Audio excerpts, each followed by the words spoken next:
اہم مسئلہ جو میں نے سمجھانا ہے وہ ہے ایصال ثواب کا۔ ایک ہوتا ہے ثواب، ایک ہوتا ہے ایصال ثواب۔ ثواب کسے کہتے ہیں؟ کوئی بھی نیک عمل آپ کرو، اس پر جو اجر آپ کو اللہ تعالیٰ دیں گے، آپ کے اکاؤنٹ میں جمع ہوگا، اس کو بولتے ہیں ثواب۔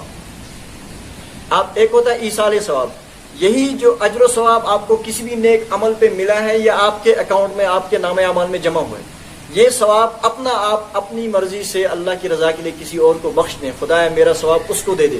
آج کی زبان میں اپنے اکاؤنٹ سے اپنا ثواب آپ نے کسی اور کو ٹرانسفر کر دیا، تو اس کو کہیں گے ایصال ثواب۔ اسلام میں ثواب بھی درست ہے اور ایصال ثواب بھی، یعنی آپ کوئی نیک عمل کرتے ہیں آپ کو اس کا ثواب ملتا ہے، بالکل درست بات۔ پھر اس ثواب کو آپ اپنے پاس رکھیں تب بھی حرج نہیں، اور اس ثواب کو آپ کسی اور کو بخشیں، چاہے زندہ ہو یا مردہ، اس کو بھی یہ ثواب پہنچتا ہے، یہ درست بات، یہاں تک اتفاق ہے۔ اور یہ ایصال ثواب بہت بڑا اسلام کی خوبی اور بندے پر اللہ کی رحمت ہے۔ ایک انسان دنیا میں زندگی جتنا کچھ عمل کرتا ہے، موت کے بعد ویسے عمل ختم۔ حدیث پاک میں اذا مات الانسان، جب انسان کا انتقال ہوتا ہے، انقطع عنہ عمله الا من ثلاث، کہ 3 اعمال کے علاوہ سارے عمل کا سلسلہ بند ہو گئے۔ الا من صدقۃ جاریۃ، ہاں کوئی صدقہ جاریہ، کوئی ایسا عمل کیا ہے جس کا ثواب جاری ہے، مسجد میں تعمیر کی ہے، اسی مدرسے میں پیسہ لگایا، کوئی ایسا عوامی مفاد کا کوئی پل بنایا ہے، کوئی ایسا راستہ بنایا ہے، کوئی کنواں بنایا ہے جس میں لوگ جس سے فائدہ اٹھا رہے ہیں، تو جب تک وہ کام چلتا رہے گا لوگ نفع اٹھائیں گے، موت کے بعد بھی اس کا اجر اس کو ملتا رہے گا، صدقہ جاریہ اس کو بولتے ہیں۔ اسی طرح او علم ينتفع به، کسی بندے نے زندگی میں علم سیکھا اور دوسروں کو سکھایا، یہ بندہ سکھانے والا قبر میں چلا گیا، لیکن اس کی سکھائی ہوئی دین کی باتوں پر جتنے لوگ عمل کریں گے اور آگے پھیلائیں گے ان کو اپنا اجر ملے گا، اور اس مرنے والے کو بھی یہ ثواب چلتا رہے گا۔ تیسرا فرمایا ولد صالح يدعو له، کہ جس بندے کا انتقال ہو گیا پیچھے اس کی نیک اولاد ہے، اس کو یاد کرنے والی اولاد، اس کے لیے مغفرت کی دعا کرتے رہے کہ اس کو اجر ملتا ہے۔ یہ اعمال چلتے ہیں، باقی سارا بند۔ اب دیکھو ایک بندے کے زندگی میں جو کچھ کیا مر گیا، اللہ پاک نے ایک اور راستہ رکھا ہے کہ اگر بعد والے اس کے لیے مغفرت کی دعا کریں، کوئی ثواب اس کو پہنچائیں تو اس کو اس سے نفع ہوتا ہے۔ اب سوال یہ ہے کہ کس کس عمل کا اس کو ثواب ملتا ہے؟ ایک چیز تو ہے دعا، مرنے والوں کے لیے، چاہے آج کے نئے مردے ہوں پرانے ہوں، پوری امت کے لیے انسان دعا کرتے رہنا چاہیے۔ ایک حدیث پاک ہے مشکات میں، فرمایا نبی پاک صلی اللہ علیہ وسلم نے ان اللہ لیرفع الدرجۃ للعبد الصالح فی الجنہ، اللہ تعالیٰ جنت کے اندر ایک بندے کے درجات کو بلند کر رہے ہوتے ہیں۔ وہ اللہ کو اپنے درجات کو دیکھ کر کے اللہ سے کہتا ہے یا رب انا لی حالی، اللہ اتنے نیک اعمال تو میں نے کیے نہیں، یہ درجے کیسے مل رہے مجھے؟ اللہ فرماتے ہیں باستغفار ولدک لک، آپ کے بعد آپ کی اولاد آپ کے لیے مسلسل مغفرت کی دعا کرتی ہے، اس دعا کے نتیجے میں درجات آپ کو مل رہے ہیں۔ اس سے پتہ چلتا ہے کہ مرنے والوں کے لیے بعد والے مسلمان جو مغفرت کی دعا کرتے ہیں ان سے ان کو بہت نفع ہوتا ہے، تو مرنے والوں کے لیے دعا کرتے رہنا چاہیے۔ ایک بات یہ، ہاں دعا کے لیے کوئی وقت شرط نہیں، چلتے پھرتے جب آپ کو جی چاہے، اس کے لیے کوئی ٹائم کوئی ترتیب متعین اختیار آپ کو، تو دعا سے ان کو نفع ہوتا ہے۔ نمبر 2 ہے صدقہ۔ کیا صدقہ کسے کہتے ہیں؟ میں نے پرسوں سمجھایا، اپنی ملکیت کے مال میں سے کچھ بھی خدا کے نام پر اٹھا کر کے دے دو ثواب کی نیت سے، اس کو صدقہ بولتے ہیں۔ اب یہ جو اجر آپ کو ملے گا، اس اجر و ثواب کو پھر آپ کسی بھی مردے کو بخش دو تو یہ درست ہے، مردے کو اس کا ثواب پہنچتا ہے۔ اس کی دلیل بالکل حدیث پاک ہے بخاری کے اندر، نبی پاک صلی اللہ علیہ وسلم کے پاس ایک شخص آیا، یا رسول اللہ ان امی افتلتت، امی عائشہ کی روایت ہے کہ فرمایا کہ یا رسول اللہ میری ماں کا انتقال ہو گیا، اور وَأَظُنُّهَا لَوْ تَكَلَّمَتْ تَصَدَّقَتْ، میرا گمان تھا کہ اگر میری ماں اور زندہ رہتی تو خود اور صدقہ کرتی، لیکن نہیں کر پائی۔ فَهَلْ لَهَا مِنْ أَجْرٍ إِن تَصَدَّقْتُ عَنْهَا، اے اللہ کے نبی اگر میں اپنی ماں کے لیے آج صدقہ کروں تو اس کو اجر ملے گا؟ اس نے فرمایا نعم، ہاں آپ صدقہ کرو گے اس کو اجر و ثواب ملے گا۔ تو اس کا مطلب ہے صدقہ کرنے سے بھی مردے کو اس کا ثواب پہنچتا ہے۔ 2 چیزیں آ گئی۔ تیسری چیز ہے جس کا ثواب ملتا ہے وہ کیا ہے؟ وہ یہ ہے کہ کوئی بھی نفلی عمل، ذکر، تلاوت، قرآن کا ثواب ملتا ہے نہیں، اس میں یاد رکھیں۔ صدقے کے بارے میں امت میں کوئی اختلاف نہیں ہے، اور دعا کے بارے میں کوئی اختلاف نہیں ہے۔ اب ایک مسئلہ کیا، قرآن پڑھ کے ہم مردے کو بخشیں تو مردے کو اس کا ثواب پہنچتا ہے نہیں؟ بعض اہل علم کی رائے یہ ہے کہ نہیں پہنچتا ہے، لیکن ہمارے نزدیک یہ رائے درست نہیں ہے۔ ہم کہتے ہیں اس میں امت کا جو جمہور ہے، امت کا بڑا طبقہ ہے جن کے دلائل ہیں، ان کے نزدیک قرآن پاک کی تلاوت کوئی شخص کرے پھر اس تلاوت کا ثواب مردے کو بخشے تو مردے کو اس کا ثواب پہنچتا ہے۔ ایک بات تو اس پر اتفاق ہے، لیکن اب یاد رکھیں اب ایک کڑوا مسئلہ آئے گا، وہ یہ ہے کہ قرآن پاک پڑھیں، اس کا اجر و ثواب مردے کو بخشیں تو مردے کو ثواب ملتا ہے یا نہیں؟ تو بالکل ملتا ہے۔ لیکن سوال یہ ہے یہ مردے آج ہی سے مر رہے ہیں یا صحابہ کے دور سے مرتے آ رہے ہیں؟ صحابہ کے دور سے مرتے آ رہے ہیں. تو سوال ہے کہ صحابہ کے دور سے یا امت میں آج سے پہلے قرآن پاک پڑھ کر ایصال ثواب کیسے ہوتا تھا؟ یاد رکھیں صحابہ کرام کے دور میں ایصال ثواب کی جتنی بھی قسمیں دعا وہ بھی انفرادی ہوتی تھی. کیا ہوتی تھی؟ ہر بندہ اپنے اپنے طور سے کرتا تھا. صدقہ وہ بھی انفرادی، ہر بندہ اپنی حیثیت سے اپنے طور سے کر دیتا تھا صدقہ.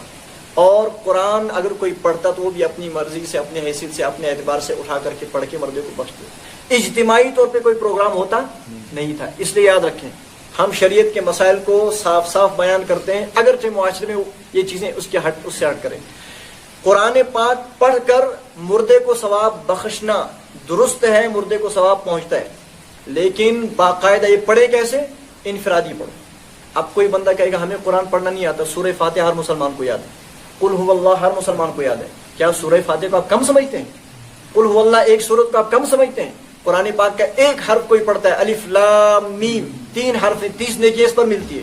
تو کوئی سورہ فاتحہ پڑھے، کوئی قل هو اللہ پڑھے، جتنی سورتیں آپ کو یاد ہیں. کس حدیث میں یہ حکم دیا کہ نہیں مکمل قرآن پڑھانا ہی ضروری ہے؟ کوئی مکمل قرآن پڑھ کے بخش دے مردے کو تو اور اچھا، لیکن مکمل قرآن پڑھ کے بخشنا ہی کوئی ضروری؟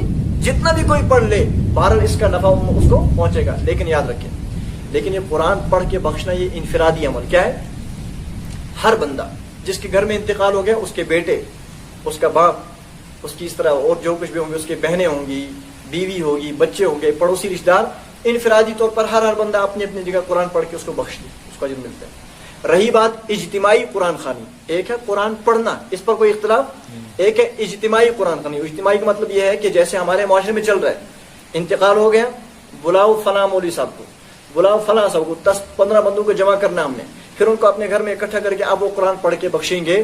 تو انہوں نے جو قرآن پڑھا ہے تو قرآن پڑھ کے جو ثواب بخشیں گے تو ثواب تو ملے گا، لیکن سوال یہ اجتماعی طور پہ لوگوں کو بلانا پڑھوانا یہ اہتمام، بلکہ کوئی بندہ ایسا نہیں ہے اگر آپ کہو کہ انفرادی پڑھ لو، خود ہی پڑھ لو، اس کے لیے کوئی تیار ہوگا؟ اس کا مطلب اجتماعی طور پہ پڑھنے کو لوگ ضروری سمجھتے ہیں.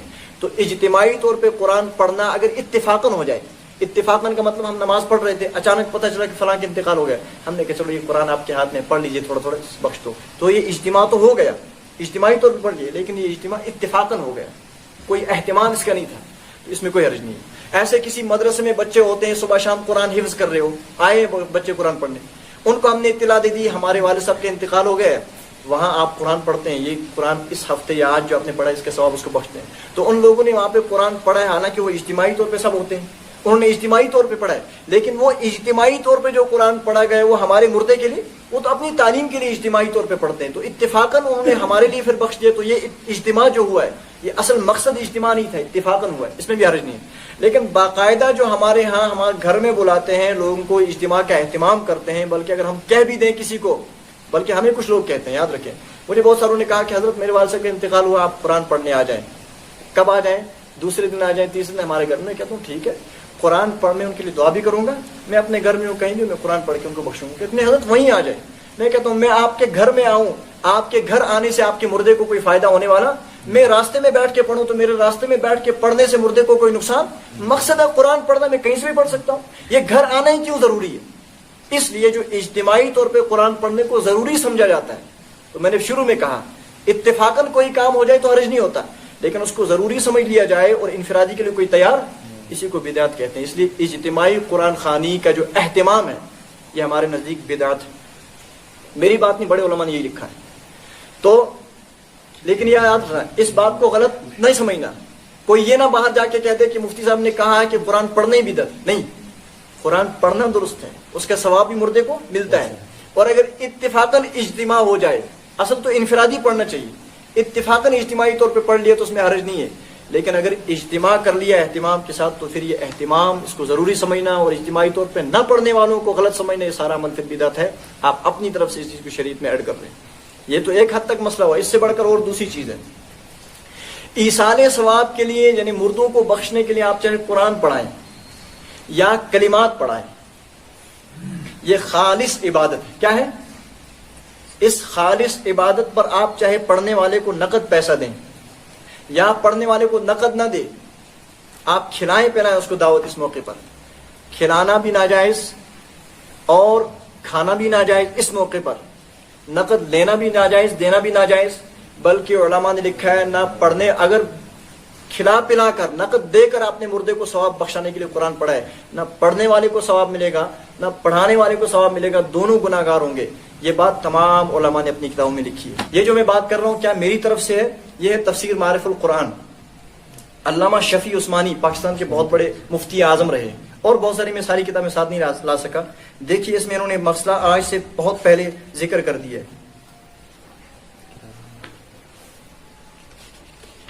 دیکھیے حضرت علامہ شامی حنفی علماء کے ماہر گزرے ہیں، شام کے اندر آج سے 300-400 سال پہلے کی کتاب، اور ہمارے ہاں کوئی مفتی تب تک مفتی نہیں بنتا جب تک ان کی کتاب کو نہ پڑھے اور اس پر اس کو عبور نہ ہو۔ علامہ شامی نے در مختار کی شرح میں اور اپنے رسالہ شفاء العلیل میں بڑی تفصیل اور قوی دلائل کے ساتھ، مضبوط دلائل کے ساتھ یہ بات واضح کر دی ہے کہ تعلیم قرآن وغیرہ پر اجرت لینے کو جن متاخرین فقہا نے جائز قرار دیا تھا تعلیم قرآن پر، اس کی علت اور اس کی وجہ ایسی دینی ضرورت جس میں خلل آنے سے دین کا پورا نظام مختل ہو جاتا، ٹھیک، اس لیے اس کو ایسی ہی ضرورت کے موقع پر محدود رکھنا ضروری ہے۔ اس لیے مردوں کو ایصال ثواب کے لیے ختم قرآن کرانا یا کوئی دوسرا وظیفہ پڑھوانا اجرت کے ساتھ حرام ہے۔ کیا لکھا ہے؟ حرام ہے۔ اچھا، کیونکہ اس پر کسی عام دینی ضرورت کا مدار نہیں، اور اجرت لے کر پڑھنا حرام ہوا تو اس طرح پڑھنے والا اور پڑھوانے والا دونوں گناہگار ہوئے، اور جب پڑھنے والے ہی کو کوئی ثواب نہ ملا تو میت کو وہ کیا پہنچائے گا؟ علامہ شامی رحمۃ اللہ علیہ نے اس بات پر فقہا کی بہت سی تصریحات، تاج الشریعہ، عین الشرع، یہ عینی شرح ہدایہ، حاشیہ خیر الدین، بحر الرائق وغیرہ یہ فقہ کی مشہور بڑی کتابیں ہیں سے نقل کی ہیں، اور خیر الدین رملی کا یہ قول بھی نقل کیا ہے کہ ایصال ثواب کے لیے قبر پر قرآن پڑھوانا یا اجرت دے کر ختم قرآن کرانا صحابہ اور تابعین اور اسلاف امت سے کہیں منقول نہیں، اس لیے بدعت ہے۔ کس نے لکھا ہے؟ علامہ شامی نے۔ یہ تفسیر معارف القرآن اور ہمارے یہاں معتبر تفسیر ہے، اور کتاب کس کا حوالہ دیا ہے؟ فتاوی شامی، وہ کتاب جس میں ہمارے سارے فتوے موجود ہیں۔ اور اس طرح حال ہی میں کتاب لکھی ہے مفتی مظفر حسین قاسمی شیخ الحدیث دارالعلوم سوپور، کشمیر کے بہت بڑے عالم ہیں، ان کی کتاب ہے ثواب اور ایصال ثواب، اس میں انہوں نے یہ مسئلہ لکھا ہے۔ کشمیر کپواڑہ کے عالم شہید رحمۃ اللہ ہے علامہ جمال الدین، مفتی جمال الدین، اس کا سب حوالہ دیتے ہیں۔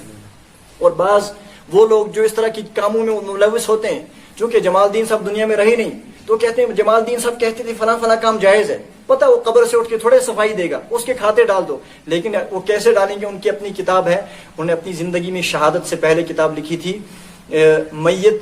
مریض میت اور اس کے احکامات، وراثت کے احکامات، یہ کتاب انہوں نے لکھی ہے، رف کی شکل میں کتاب تھی، ان کی شہادت ہو گئی۔